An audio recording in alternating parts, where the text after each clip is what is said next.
بعض لوگوں کو یہ معاملہ ابھی تک سمجھ میں نہیں آیا، ان کے لیے بہت پراسرار ہو گیا ہے کہ میں اہل سنت کا خطیب مجالس میں کیا کرنے جاتا ہوں، لوگوں کو یہ بتانا چاہتا ہوں کہ جہاں بھی علی کا ذکر کیا جائے وہاں جانا مشیت خدا ہے، رضا مصطفیٰ ہے، اور اگر کوئی سنیت کا لبادہ اوڑھ کر عظمت محمد و آل محمد پہ بند باندھے تو وہ سنی نہیں ہے، یا خارجی ہے یا ناصبی ہے۔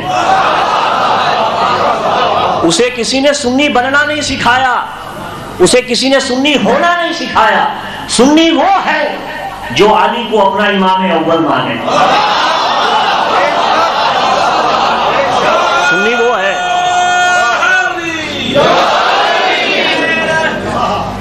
اور گزارش کروں گا کہ اس چھٹے ہوئے چھٹے یزید کو نہ ہم نے کل اپنا امام مانا تھا نہ آج اپنا امام مانا۔